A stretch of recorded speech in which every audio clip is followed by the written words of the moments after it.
Hello student. तो आज हम 9 चैप्टर का ज्योग्राफी का स्टार्ट करने वाले क्वेश्चन। तो चलिए फर्स्ट क्वेश्चन जो क्या कह रहा है, फर्स्ट क्वेश्चन कह रहा है कि निम्नलिखित में से कौन सड़क का एक वर्ग नहीं है। ठीक है, एक सड़क का वर्ग नहीं है। तो ये कह रहा है कि पूर्व पश्चिम गलियारा एक्सप्रेसवे, स्वर्णिम त्रिभुज, राजमार्ग और सीमांत सड़कें। ठीक है, तो इसका जो राइट आंसर हो जाएगा वो हो जाएगा आपका सीमांत सड़कें। ठीक है, चलिए अगला क्वेश्चन करते हैं। अगला क्वेश्चन है कि भारत के किन शहरों में मेट्रो रेल सेवा उपलब्ध है। मतलब भारत के किन शहरों में मेट्रो रेल सेवा जो है वो चलता है। ठीक है, तो कोलकाता एवं दिल्ली, दिल्ली एवं मुंबई, कोलकाता एवं चेन्नई और दिल्ली एवं बेंगलुरु। ठीक है, तो इसका जो राइट आंसर हो जाएगा वो हो जाएगा आपका कोलकाता एंड दिल्ली। कोलकाता और दिल्ली में जो है वो मेट्रो सेवा क्या है, उपलब्ध है अभी। ठीक है, चलिए अगला क्वेश्चन करते हैं। अगला क्वेश्चन है कि स्वतंत्रता प्राप्ति के समय देश के सड़कों की कुल लंबाई कितनी थी। स्वतंत्रता प्राप्ति के समय सड़कों की देश की कुल लंबाई पूछ रहा है। ठीक है, तो 2.42 लाख किलोमीटर था, 1.46 मतलब 46 लाख किलोमीटर था, 3.88 लाख किलोमीटर था और 5.78 लाख किलोमीटर था। ठीक है, तो इसका जो राइट आंसर हो जाएगा वो हो जाएगा 3.88 लाख किलोमीटर था। ठीक है, किलोमीटर था, तो इसका राइट आंसर सी हो जाएगा। ठीक, चलिए अगला क्वेश्चन करते हैं। अगला क्वेश्चन है क्या कि पक्की सड़कों को लंबाई की दृष्टि से प्रथम स्थान कौन राज्य है। प्रथम स्थान कौन सा राज्य है। ठीक है, तो बिहार है, महाराष्ट्र है, तमिलनाडु है और केरल है। ठीक है, तो इसका जो राइट आंसर हो जाएगा वो हो जाएगा आपका, इसका जो राइट आंसर हो जाएगा वो हो जाएगा आपका महाराष्ट्र। क्या हो जाएगा, महाराष्ट्र। ठीक है, चलिए अगला क्वेश्चन करते हैं। अगला क्वेश्चन है कि नागपुर सड़क योजना के अंतर्गत सड़कों को कितने भागों में बांटा गया है। नागपुर सड़क योजना के अंतर्गत शहरों को कितने सड़कों को कितने भागों में बांटा है, सड़कों को कितने भागों में बांटा गया है, 4, 6, 2 और 5। ठीक है, तो इसका जो राइट आंसर हो जाएगा वो हो जाएगा आपका 4। इसका राइट आंसर क्या हो जाएगा, 4 हो जाएगा। ठीक है, चलिए अगला क्वेश्चन करते हैं। अगला क्वेश्चन है कि निम्नलिखित में से कौन सा सड़क का एक वर्ग नहीं है। अच्छा, एक वर्ग नहीं करने के लिए, और ये क्वेश्चन सबसे फर्स्ट क्वेश्चन पूछा गया है, तो ये आप कमेंट में इसका जवाब दीजिए। ठीक है, इसका जवाब क्या दीजिए, कमेंट में आप दीजिए। ठीक है, अगला क्वेश्चन है क्या कि भारत के किन शहरों में मेट्रो रेल सेवा उपलब्ध है। ये क्वेश्चन भी आपको दिया हुआ है, तो इसका भी क्वेश्चन का जवाब जो है आप दीजिए कमेंट में। ठीक है, चलिए अगला क्वेश्चन है कि अगला जो क्वेश्चन है, किस वर्ष इंडियन एयरलाइंस को इंडियन का नाम दिया गया। ठीक है, इंडिया एयरलाइंस को इंडियन का नाम दिया गया। ठीक है, 2006 में, 2003 में, 2008 में, 2005 में। ठीक है, तो इसका जो राइट आंसर हो जाएगा वो हो जाएगा आपका 2005 में। तो इसका राइट आंसर डी हो जाएगा 2005 में। ठीक है, चलिए अगला क्वेश्चन है क्या कि हिमसागर एक्सप्रेस कहां से कहां तक चलती है। अच्छा, हिमसागर एक्सप्रेस जो है वह कहां से कहां तक चलती है, तो जम्मू से हावड़ा तक चलती है, जम्मू से मुंबई तक चलती है, जम्मू से कन्याकुमारी तक चलती है और जम्मू से कंडाला तक चलती है। ठीक है, तो इसका जो राइट आंसर हो जाएगा वो हो जाएगा जम्मू से कन्याकुमारी तक चलती है। हिमसागर एक्सप्रेस जो है वो जम्मू से कहां तक चलती है, कन्याकुमारी तक चलती है और सबसे लंबा दूरी तय करती है। ठीक है, चलिए अगला क्वेश्चन है कि बरौनी में किस मार्ग से कच्चा तेल पहुंचाया जाता है। अच्छा, बरौनी में किस मार्ग से कच्चा तेल पहुंचाया जाता है, रेल मार्ग से, पक्की सड़क से, पाइपलाइन से और वायुयान से। ठीक है, तो इसका जो राइट आंसर हो जाएगा वो हो जाएगा आपका पाइपलाइन से। पाइपलाइन से बरौनी से तेल पहुंचाया जाता है, कच्चा जो तेल होता है वो बरौनी से पहुंचाया जाता है पाइपलाइन के थ्रू। ठीक है, चलिए अगला क्वेश्चन है कि मुंबई अंतरराष्ट्रीय हवाई पतन का नया नाम क्या है। मुंबई अंतरराष्ट्रीय हवाई पतन का नया नाम क्या है, संता क्रूज हवाई पतन, छत्रपति शिवाजी हवाई पतन, इंदिरा गांधी हवाई पतन और सुभाष चंद्र हवाई पतन। ठीक है, तो इसका जो राइट आंसर हो जाएगा वो हो जाएगा छत्रपति शिवाजी हवाई पतन। क्या, तो इसका राइट आंसर बी हो जाएगा, छत्रपति शिवाजी हवाई पतन। ठीक है, चलिए अगला क्वेश्चन करते हैं। अगला क्वेश्चन है क्या, इनमें सबसे दक्षिणी पतन कौन है। इनमें से सबसे दक्षिणी पतन कौन है। ठीक है, तो इसका दक्षिणी पतन पूछ रहा है, तो कंडाला, कोंची और तुतीकोरिन।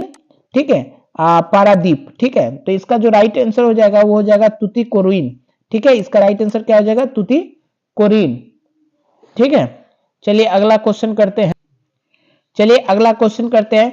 अगला क्वेश्चन है क्या, सिकंदराबाद किस रेल क्षेत्र का मुख्यालय है? सिकंदराबाद किस रेल क्षेत्र का मुख्यालय है? ठीक है, उत्तर पूर्वी सीमांत का, दक्षिण पूर्वी रेलवे का, दक्षिण मध्य रेलवे का और पश्चिम मध्य रेलवे का। ठीक है, तो इसका जो राइट आंसर हो जाएगा वो हो जाएगा आपका दक्षिण मध्य रेलवे का। इसका राइट आंसर हो जाएगा दक्षिण मध्य रेलवे का। ठीक है, चलिए अगला क्वेश्चन है, भारत में सबसे ऊंची सड़क कहाँ होती है? भारत में सबसे ऊंची सड़क कहाँ पे है? दार्जिलिंग में है, शिमला में है, पश्चिमी घाट में है, लेह में है। ठीक है, तो इसका जो राइट आंसर हो जाएगा वो हो जाएगा आपका लेह में है। कहाँ? लेह में है, तो इसका राइट आंसर डी हो जाएगा। ठीक है, चलिए अगला क्वेश्चन करते हैं। अगला क्वेश्चन है कि ग्रैंड ट्रंक रोड किस नाम से जाना जाता है? अच्छा, ग्रैंड ट्रंक रोड जो है वह किस नाम से जाना जाता है? NH1 और NH2, NH8, NH3 और NH10। NH का मतलब यहाँ पर होता है नेशनल हाईवे। क्या होता है? National highway. तो नेशनल हाईवे 1, नेशनल हाईवे 2, यही नाम से ग्रैंड ट्रंक रोड को जाना जाता है। ठीक है, तो आप याद रखिए, ये बहुत इंपॉर्टेंट क्वेश्चन है कि ग्रैंड ट्रंक रोड क्या होता है। NH मतलब नेशनल हाईवे और ये NH1, NH2 ही जो है ग्रैंड ट्रंक रोड को कहा जाता है। ठीक है, चलिए अगला क्वेश्चन है कि पर्वतीय भाग में किस प्रकार का रेल बनाए जाते हैं? अच्छा, पर्वतीय भाग जो होता है उसमें किस तरह का रेल बनाए जाते हैं? बड़ी लाइन का, सकरी लाइन का, छोटी लाइन का और इनमें से कोई नहीं। तो इसका जो राइट आंसर हो जाएगा वो हो जाएगा सकरी लाइन का रेल बनाई जाती है। सकरी लाइन का रेल बनाई जाती है। चलिए अगला क्वेश्चन करते हैं। अगला क्वेश्चन है क्या, आज भारत में रेल मार्गों की कुल लंबाई कितनी हो गई है? आज भारत में रेल मार्गों की रेल लंबाई की कितनी हो गई है? लगभग 67,000 किलोमीटर, लगभग 63,000 किलोमीटर, लगभग 76,000 किलोमीटर। ठीक है, लगभग 57,000 किलोमीटर। ठीक है, तो इसका जो राइट आंसर हो जाएगा वो हो जाएगा आपका 63,000। ठीक है, 63,000 किलोमीटर। क्या? 63,000 किलोमीटर। तो इसका राइट आंसर बी हो जाएगा, 63,000 किलोमीटर। चलिए अगला क्वेश्चन है कि पूर्वोत्तर रेलवे का मुख्यालय कहाँ है? पूर्वोत्तर रेलवे का मुख्यालय कहाँ है? कटिहार, मुजफ्फरपुर, झांसी, गोरखपुर। ठीक है, कटिहार, मुजफ्फरपुर, झांसी, गोरखपुर। तो इसका जो राइट आंसर हो जाएगा वो हो जाएगा आपका गोरखपुर। क्या? Right answer Gorakhpur. चलिए अगला क्वेश्चन है, पक्की सड़कों की लंबाई दृष्टि से प्रथम स्थान कौन सा राज्य आता है? प्रथम स्थान कौन सा आता है? बिहार, महाराष्ट्र, तमिलनाडु, केरल। तो इसका जो राइट आंसर हो जाएगा वो हो जाएगा आपका महाराष्ट्र। क्या? महाराष्ट्र। ठीक है, चलिए अगला क्वेश्चन करते हैं। नागपुर सड़क योजना के अंतर्गत को कितने भागों में बांटा गया है? नागपुर सड़क योजना के अंतर्गत सड़क को कितने भागों में बांटा गया है? 4, 6, 2 और 5। और ये क्वेश्चन पूछा गया है, आप कमेंट में इसका जवाब दीजिए। ये क्वेश्चन पूछा हुआ है। ठीक है, तो कमेंट में इसका जवाब दीजिए। चलिए अगला क्वेश्चन करते हैं। स्वतंत्रता प्राप्ति के समय सड़कों की कुल लंबाई कितनी थी? ये भी क्वेश्चन आपसे पूछा गया है, इसका भी कमेंट में आप जवाब दीजिए। ठीक है, कमेंट में इसका जवाब दीजिए कि क्या होगा। चलिए अगला क्वेश्चन करते हैं। भारतीय अंतरराष्ट्रीय जलमार्ग प्राधिकरण का गठन किस वर्ष किया गया था? ठीक है, तो 1986, 1988, 1985 और 1989। ठीक है, तो इसका जो राइट आंसर हो जाएगा वो हो जाएगा आपका 1986। क्या? 1986। तो इसका राइट आंसर ए हो जाएगा। ठीक है, चलिए अगला क्वेश्चन है कि इन्नौर पतन किस राज्य में स्थित है? इन्नौर पतन किस राज्य में स्थित है? ठीक है, गुजरात में, गोवा में, तमिलनाडु में, कर्नाटक में। ठीक है, तो इसका जो राइट आंसर हो जाएगा वो हो जाएगा आपका तमिलनाडु। क्या? तमिलनाडु। ठीक है, चलिए अगला क्वेश्चन है। भारत का डाक विभाग कितने जोनों में विभाजित है? अच्छा, भारत का डाक विभाग कितने जोनों में विभाजित? 7, 5, 6, 8। ठीक है, तो इसका जो राइट आंसर हो जाएगा वो हो जाएगा अपना 8। ठीक है, 8 डाक विभाग है वो 8 भागों में विभाजित है। ठीक है, चलिए अगला क्वेश्चन है। देश में कितने विषय आर्थिक क्षेत्र के विकसित है? मतलब आर्थिक क्षेत्र से विकसित है। ठीक है, तो 10, 7, 8 और 5। ठीक है, तो इसका जो राइट आंसर हो जाएगा वो हो जाएगा 7। ठीक है, आर्थिक क्षेत्र से विकसित कितना है? 7। ठीक, चलिए अगला क्वेश्चन है कि फाल्टा विशेष आर्थिक क्षेत्र कहाँ स्थित है? अच्छा, फाल्टा विशेष आर्थिक क्षेत्र कहाँ स्थित है? बिहार में, पश्चिम बंगाल, केरल और उड़ीसा। तो इसका जो राइट आंसर हो जाएगा वो हो जाएगा पश्चिम बंगाल में। क्या? पश्चिम बंगाल। ठीक है, चलिए अगला क्वेश्चन करते हैं। अगला क्वेश्चन है कि दो देशों के बीच होने वाला व्यापार को क्या कहते हैं? दो देशों के बीच होने वाला व्यापार को क्या कहते हैं? आंतरिक व्यापार, अंतरराष्ट्रीय व्यापार, बाहरी व्यापार, स्थानीय व्यापार। तो इसका राइट आंसर हो जाएगा अंतरराष्ट्रीय व्यापार। ठीक है, चलिए अगला क्वेश्चन है, इनमें से किन शहरों में मेट्रो रेल की सेवा उपलब्ध है? ये क्वेश्चन आप कमेंट में बताइए इसका आंसर कि क्या होगा, क्योंकि ये पूछा हुआ क्वेश्चन है। ठीक है, चलिए अगला क्वेश्चन है क्या कि देखिए भारत का अंतरराष्ट्रीय व्यापार 1950 से 1951 में कितना था? ठीक है, तो 1214 करोड़ रुपए, 75,751 करोड़ रुपए, 1,515 करोड़ रुपए और 1,412 करोड़ रुपए। ठीक है, तो इसका जो राइट आंसर हो जाएगा वो हो जाएगा 1,214 करोड़ रुपए। ठीक है, 1,214 करोड़ रुपए। ठीक है, चलिए अगला क्वेश्चन है, अगला क्वेश्चन है क्या, इनमें कौन विशेष आर्थिक क्षेत्र से पश्चिम बंगाल में है?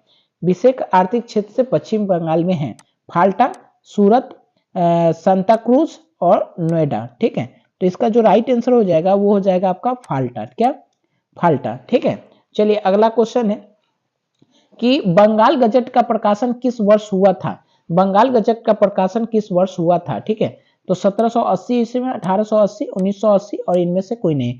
तो इसका जो राइट आंसर हो जाएगा वो हो जाएगा 1780। कितना? 1780। तो इसका राइट आंसर ए हो जाएगा। ठीक है, चलिए अगला क्वेश्चन करते हैं, इनमें आर्थिक विकास की जीवन रेखा कौन है? इनमें आर्थिक विकास का जीवन रेखा कौन है? ठीक है, तो परिवहन, संचार, व्यापार और इनमें से सभी। तो इसका जो राइट आंसर हो जाएगा वो हो जाएगा इनमें से सभी। परिवहन भी आएगा, संचार भी आएगा और व्यापार भी आएगा। ठीक है, तो इनमें से सभी इसका आंसर होगा। चलिए अगला क्वेश्चन करते हैं, भारतीय रेलवे में क्षेत्रों में बांटा गया, मतलब भारत रेल जो है कितने क्षेत्रों में बांटा गया है? 15, 16, 17, 18। ठीक है, तो इसका जो राइट आंसर हो जाएगा, पहले 16 था अब ये 17 कर दिया गया। ठीक है, 1 जून बढ़ गया। ठीक, तो चलिए इसका राइट आंसर क्या हो जाएगा? 17 हो जाएगा। ठीक है, चलिए अगला, देश में वायु परिवहन का राष्ट्रीयकरण कब हुआ था? अच्छा, वायु परिवहन का राष्ट्रीयकरण कब हुआ? 1950, 1953, 1952, 1960। तो इसका जो राइट आंसर हो जाएगा 1953 हो जाएगा। क्या? 1953। तो इसका राइट आंसर बी हो जाएगा 1953। चलिए अगला क्वेश्चन है, स्वर्णिम चतुर्भुज लेन सड़कों लेन वाली सड़की है, मतलब कितने लेन वाली सड़की है? 4, 6, 8, 12। ठीक है, तो इसका जो राइट आंसर हो जाएगा वो हो जाएगा आपका 6। इसका राइट आंसर क्या हो जाएगा? 6। 6 लेन वाली सड़क है। ठीक है, चलिए अगला क्वेश्चन है कि वंकिंघम नहर का निर्माण किससे किया गया था? कहां पर किया गया था और कितना, भले कहां पर नहीं, कहां पर कब किया गया था? 1806 में, 1906 में, 1860 में और 1790 में। तो इसका जो राइट आंसर हो जाएगा वो हो जाएगा 1806 में किया गया था। ठीक है, बंकिंघम नहर का निर्माण जो है 1806 में किया गया था। चलिए, तो इसका राइट आंसर ए हो जाएगा। चलिए अगला क्वेश्चन करते हैं, परिवहन का सबसे तेज साधन कौन है? परिवहन का सबसे तेज साधन कौन है? सड़क मार्ग, रेल मार्ग, वायु मार्ग, पाइपलाइन। ठीक है, तो इसका जो राइट आंसर हो जाएगा वो हो जाएगा वायु मार्ग। क्या हो जाएगा? वायु मार्ग। चलिए अगला क्वेश्चन है, अगला क्वेश्चन है कि पूर्वी मध्य रेलवे का मुख्यालय कहाँ है? पूर्वी मध्य रेलवे का मुख्यालय क्या है? कोलकाता, चेन्नई, हाजीपुर, गोरखपुर। तो इसका जो राइट आंसर हो जाएगा वो हो जाएगा आपका हाजीपुर। पूर्वी मध्य रेलवे का राजधानी जो है मुख्यालय वह हाजीपुर है। ठीक है, चलिए अगला क्वेश्चन है, परिवहन का सबसे सस्ता साधन कौन सा होता है? परिवहन का सबसे सस्ता साधन कौन सा है? जल मार्ग, वायु मार्ग, रेल मार्ग, इनमें से कोई नहीं। तो इसका जो सबसे सस्ता साधन है वह है जल मार्ग। ठीक है, कौन सा है? जल मार्ग, क्योंकि जल में बहुत कम पैसा लेता है। ठीक है, चलिए अगला क्वेश्चन है, रेल वर्कशॉप कहाँ स्थित है? रेल वर्कशॉप कहाँ स्थित है? जमालपुर, भागलपुर, मुंगेर, पटना। ठीक है, तो इसका जो राइट आंसर हो जाएगा वो हो जाएगा आपका जमालपुर में। रेल वर्कशॉप कहाँ स्थित है? जमालपुर में। ठीक है, चलिए अगला क्वेश्चन है कि इनमें से कौन सा संचार का साधन नहीं है? अच्छा, संचार का साधन नहीं है। ठीक है, लाउड स्पीकर। ठीक है, दूसरा है टेलीफोन। देखो, लाउड स्पीकर संचार का साधन है, टेलीफोन भी संचार का साधन है, डाक सेवा भी संचार है, सिनेमा हॉल, सिनेमा हॉल जो है वो संचार का साधन नहीं है। तो इसका राइट आंसर क्या हो जाएगा? Cinema hall. संचार मतलब संदेश को पहुंचाना। ठीक है, एक तुम्हारे संदेश को उठाकर दूसरी जगह पहुंचाना। तो लाउड स्पीकर से पहुंचा सकते, टेलीफोन से, डाकघर से, सिनेमा हॉल से नहीं पहुंचा सकते। ठीक है, चलिए अगला क्वेश्चन है कि भारत में रेडियो का पहला प्रसारण किस वर्ष हुआ था? अच्छा, भारत में रेडियो का प्रसारण किस वर्ष हुआ? 1930 में, 1923 में, 1935 में, 1933 में। तो इसका राइट आंसर हो जाएगा 1923 में। ठीक है, इसका राइट आंसर क्या हो जाएगा? 1923 में। चलिए अगला क्वेश्चन है, अगला क्वेश्चन है कि दक्षिण पूर्व मध्य रेलवे का मुख्यालय किस शहर में उपस्थित है। ठीक है, तो चेन्नई में, बिलासपुर, भुवनेश्वर, कोलकाता। तो इसका राइट आंसर हो जाएगा बिलासपुर। क्या राइट आंसर क्या हो जाएगा? बिलासपुर। चलिए अगला क्वेश्चन है, देश में वायु परिवहन का राष्ट्रीयकरण किस वर्ष किया गया था? देश में वायु परिवहन का राष्ट्रीयकरण किस वर्ष किया था? 1950, 1951, 1955, 1953। ठीक है, तो इसका राइट आंसर और इसको बताया गया है, तो ये कमेंट में आप बताइए। ठीक है, ये बताया गया तो ये कमेंट में बताइए। ठीक है, चलिए अगला क्वेश्चन है, क्या भारतीय अंतर्राष्ट्रीय जलमार्ग प्राधिकरण किस वर्ष बनाया गया था? ठीक है, तो 1985, 1988, 1986, 1989। तो इसका राइट आंसर हो जाएगा 1986। ये भी क्वेश्चन बताया हुआ है। ठीक है, तो इसका राइट आंसर सी हो जाएगा। चलिए अगला क्वेश्चन है कि स्वर्णिम चतुर्भुज का महामार्ग इनमें किस शहर को नहीं जोड़ जाता है? मतलब इस शहर में कौन सा शहर नहीं जुटा है? दिल्ली, गुवाहाटी, चेन्नई, कोलकाता। तो इसका राइट आंसर हो जाएगा गुवाहाटी। गुवाहाटी को नहीं जोड़ा गया है। ठीक है, तो चलिए आशा है कि आप लोग को क्वेश्चन समझ में आया होगा। ये लास्ट क्वेश्चन यही था, 46 क्वेश्चन था। ठीक है, तो अच्छा लगे तो दोस्तों के पास शेयर कर दीजिए और चैनल को नया है तो सब्सक्राइब कर लीजिएगा। ठीक है, चलिए धन्यवाद।